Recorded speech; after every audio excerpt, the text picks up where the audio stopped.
बिस्मिल्लाहिर्रहमानिर्रहीम। अस्सलाम वालेकुम डियर स्टूडेंट्स। आज हम जिस टॉपिक पे बात करने वाले हैं वो है डिफरेंट स्ट्रक्चर ऑफ ग्लूकोज़ की हम यहाँ पे डिफरेंट स्ट्रक्चर को डिस्कस करेंगे। सबसे पहले स्टूडेंट्स हम डिस्कस करते हैं कि ग्लूकोज़ होता क्या है। स्टूडेंट, ग्लूकोज़ को हम कहते हैं ग्रेप शुगर, इसको ग्रेप शुगर भी कहा जाता है या हम ग्लूकोज़ को डेक्सट्रोज़ भी कहते हैं। हमारे ब्लड के अंदर ग्लूकोज़ की जो नॉर्मल वैल्यू होती है वो है 0.08%। मतलब हमारा ब्लड जो है वो 0.08% ग्लूकोज़ पर मुश्तमिल होता है और इसकी जो यूनिट के अंदर वैल्यू आती है वो है तकरीबन 70 to 110 मिलीग्राम पर डेसीलीटर। ये ग्लूकोज़ की नॉर्मल वैल्यू होती है जो कि हमारे ब्लड के अंदर पाई जाती है। अगर स्टूडेंट ग्लूकोज़ की वैल्यू बढ़ जाए, मतलब 180 मिलीग्राम पर डेसीलीटर हो जाए या उससे ज़्यादा हो जाए, तो क्या होता है कि हम कहते हैं कि पेशेंट जो है वो सफ़रिंग फ्रॉम डायबिटीज़ मेलिटस, उसको बीमारी हो जाती है डायबिटिक मेलिटस की। और इसके लिए टेस्ट भी करवाते हैं, रेनल फंक्शन टेस्ट। ये जो टेस्ट होता है ये यूरिन के ज़रिए टेस्ट किया जाता है। जब ग्लूकोज़ की वैल्यू 180 मिलीग्राम पर डेसीलीटर या उससे ज़्यादा होती है तो ग्लूकोज़ जो होता है वो ब्लड यूरिन के अंदर आना शुरू हो जाता है, जिससे हमें कंफर्म टेस्ट मिल जाता है कि पेशेंट को कौन सी बीमारी है डायबिटीज़ मेलिटस की। स्टूडेंट, ग्लूकोज़ की हम क्या करते हैं, डिस्कस करते हैं डिफरेंट स्ट्रक्चर को साथ। अगर हम मज़ीद ग्लूकोज़ के बारे में डिस्कस करें तो स्टूडेंट, ग्लूकोज़ जो है वो एक एल्डो शुगर है। इसके पास एल्डिहाइड ग्रुप होता है, ये एक एल्डो शुगर है। इसका अगर आप जनरल फार्मूला देखें तो है C6H12O6। तो ये स्टूडेंट्स हमारे पास बेसिक इंट्रोडक्शन था ग्लूकोज़ का। अब हम ग्लूकोज़ की वन बाय वन स्ट्रक्चर को डिस्कस करते हैं। सबसे पहले स्टूडेंट, ग्लूकोज़ की जो स्ट्रक्चर है वो है D&L glucose. D&L glucose students, D&L glucose जो होता है ये हमारे पास एक दूसरे के एनेंशियोमर आइसोमर होते हैं। क्या होते हैं? एनेंशियोमर आइसोमर होते हैं। ये एक दूसरे के एनेंशियोमर आइसोमर होते हैं।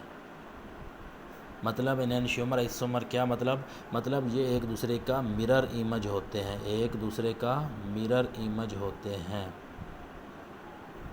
अब हम स्टूडेंट्स क्या करते हैं, इनका डी कब कहेंगे ग्लूकोज़ को और ग्लूकोज़ को एल कब कहेंगे, ये हम डिस्कस करते हैं। सबसे पहले अगर हम स्टूडेंट्स ग्लूकोज़ का जनरल फार्मूला ड्रा करें तो हमें पता है ग्लूकोज़ के अंदर जो कार्बन होते हैं वो टोटल 6 होते हैं। तो हम क्या करते हैं, 6 कार्बन यहाँ पर ड्रा करते हैं। कार्बन नंबर 1, कार्बन आगे हमारे पास आएगी कार्बन नंबर 2, यस कार्बन ये 1 है, कार्बन 2 आगे। कार्बन नंबर हमारे पास आएगी 3, कार्बन 3 के बाद कार्बन 4, कार्बन 4 के बाद कार्बन 5, कार्बन 6। तो टोटल स्टूडेंट हमारे पास ग्लूकोज़ के अंदर जो होता है वो 6 कार्बन होते हैं। अब हमने क्या करना है स्टूडेंट्स, ग्लूकोज़ के स्ट्रक्चर को ड्रा करना है। हमें पता है ग्लूकोज़ क्या है, वो हमारे पास एक एल्डो शुगर है, मतलब इसके पास एल्डिहाइड ग्रुप होगा। और हम सबसे पहले स्टूडेंट क्या करेंगे, कार्बन नंबर 1 पे हम ड्रा करते हैं एल्डिहाइड ग्रुप। ये हमारे पास क्या होगा, ये एल्डिहाइड ग्रुप होगा। स्टूडेंट्स, इस कार्बन को, जो कार्बन नंबर 1 होती है in the case of aldehyde, और in the case of acid, in the case of ketone it is a carbon number 2। इसको क्या नाम देते हैं, इसको हम कहते हैं एनोमेरिक कार्बन। इसको क्या नाम देते हैं, इसको कहते हैं एनोमेरिक कार्बन। ये एल्डिहाइडिक ग्रुप के अंदर कार्बन 1 होती है, जबकि कीटोन के अंदर ये कार्बन नंबर 2 होती है, जिसको क्या नाम देते हैं, हम कहते हैं it is the anomeric carbon. तो कार्बन 1 पे हमारे पास स्टूडेंट क्या आ गया, एल्डिहाइड ग्रुप अटैच हो गया। ये हमारे पास टोटल क्या है, ये पूरा का पूरा एल्डिहाइड ग्रुप है। आगे स्टूडेंट्स, कार्बन नंबर 2 हम क्या करते हैं, कार्बन 3, 4, 5 और 6 इनके राइट साइड के साथ क्या अटैच होगा और इनके लेफ़्ट साइड क्या अटैच होगा वो डिस्कस करते हैं। स्टूडेंट, अगर हम बात करें कार्बोहाइड्रेट्स को तो हम कहते हैं इट इज़ द पॉलीहाइड्रोक्सी। क्या होता है, पॉलीहाइड्रोक्सी एल्डिहाइड। पॉलीहाइड्रोक्सी एल्डिहाइड होता है या ये पॉलीहाइड्रोक्सी कीटोन होते हैं। हमारे पास जो ग्लूकोज है वो एल्डिहाइड ग्रुप में मुश्तमिल होता है। तो मतलब इसके साथ क्या है, पॉलीहाइड्रोक्सी मतलब मैनी हाइड्रोक्सल ग्रुप अटैच होंगे। तो अब हमने क्या करना है स्टूडेंट, इसके साथ हाइड्रोक्सिल ग्रुप अटैच करना है। तो फर्स्ट हाइड्रोक्सिल ग्रुप स्टूडेंट यहाँ पे है, कार्बन नंबर 2 के राइट साइड के साथ हाइड्रोक्सिल ग्रुप आए। कार्बन नंबर 3 पे स्टूडेंट थोड़ा सा डिफरेंट आता है। क्या आता है कि इसके लेफ़्ट साइड की तरफ हाइड्रोक्सिल ग्रुप अटैच होता है, बस इतना सा डिफरेंट है। बाकी जो है हमारे पास दूसरे जितने भी कार्बन हैं उनके राइट साइड की तरफ आपने हाइड्रोक्सिल ग्रुप अटैच कर देना इस तरह से। अब हमने क्या करना है स्टूडेंट, इस कार्बन की वैलेंसी को कंप्लीट करना है। अगर हम देखें तो ये कार्बन जो है ये कितने एटम के साथ अटैच है, 1 2 एंड 3, तो मतलब इसकी एक वैलेंसी अभी रहती है। तो यहाँ पे हम क्या करेंगे, हाइड्रोजन अटैच कर देंगे। इसी तरह हमारे पास यहाँ पे भी देखें ये कार्बन जो है ये 1 2 3 के साथ अटैच है, तो यहाँ पे भी एक हाइड्रोजन ग्रुप 4 वैलेंसी कार्बन की यहाँ पे भी कंप्लीट हो जाएगी। इस तरह यहाँ पे भी हम हाइड्रोजन ग्रुप अटैच करेंगे, यहाँ पे हाइड्रोजन ग्रुप अटैच करेंगे। और कार्बन जो 6 है जो हमारे पास किसके साथ अटैच है, वो 2 एटम के साथ अटैच है, 1 और 2 के साथ। इसकी 2 वैलेंसीज अभी बचती है, तो यहाँ पे हाइड्रोजन अटैच आएगा और यहाँ पे हाइड्रोजन अटैच होगा। तो हमारे पास स्टूडेंट क्या होगा, ये हम कहते हैं जनरल फार्मूला होता है किसका, बोला ग्लूकोज का। स्टूडेंट ग्लूकोज के इस फार्मूले को हम कहते हैं, ये जो स्ट्रक्चर बनती है इसको कहते हैं फिशर प्रोजेक्शन। इसको क्या कहते हैं, is called the Fisher projection. इसको फिशर प्रोजेक्शन भी कहते हैं, फिशर प्रोजेक्शन भी कहते हैं। स्टूडेंट्स अगर बात करें डी ग्लूकोज की या एल ग्लूकोज की, तो आपने स्टूडेंट्स इन दोनों के दरमियान डिफरेंट कहाँ पे देखना है, सिर्फ और सिर्फ कार्बन नंबर 5 पे डिफरेंस देखना है। स्टूडेंट कार्बन नंबर 5 को हम कहते हैं penultimate carbon. Carbon number 5 को क्या कहते हैं, पेन अल्टीमेट कार्बन।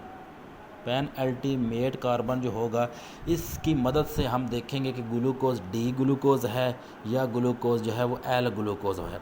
अगर स्टूडेंट्स कार्बन नंबर 5 की राइट साइड की तरफ OH ग्रुप अटैच हुआ, अगर OH ग्रुप कार्बन 5 की राइट साइड की तरफ हुआ तो इसको कहेंगे it is the D glucose.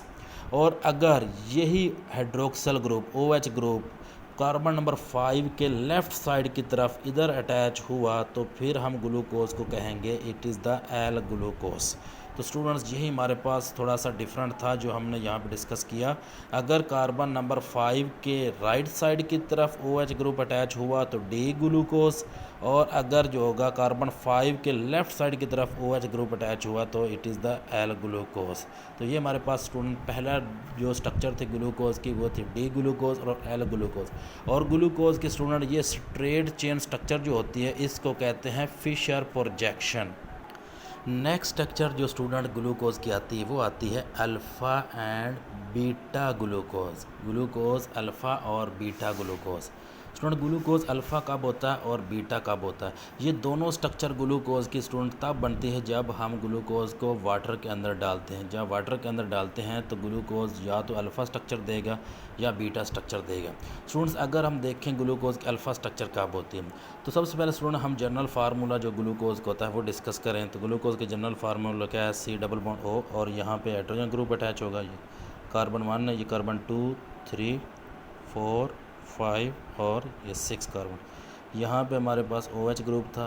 Carbon 3 के लेफ़्ट साइड की तरफ OH ग्रुप था, बाकी सब के राइट साइड की तरफ OH ग्रुप हमने क्या करना है, अटैच कर देना है और फिर इनकी वैलेंसी को कंप्लीट कर देना है।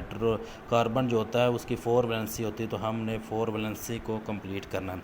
ये हमारे पास स्टूडेंट ग्लूकोज का जनरल फार्मूला था। यस, अब हमारे पास स्टूडेंट अल्फ़ा के लिए क्या होगा और बीटा के लिए होगा। स्टूडेंट इन दोनों का डिफरेंस जो होगा वो कार्बन नंबर 1 से हम देखेंगे। कार्बन नंबर 1 जिसको हमने क्या नाम दिया, इसको एनोमेरिक कार्बन का नाम दिया था। ये हमें बताएगा कि जो ग्लूकोज है वो अल्फ़ा ग्लूकोज है या बीटा ग्लूकोज है।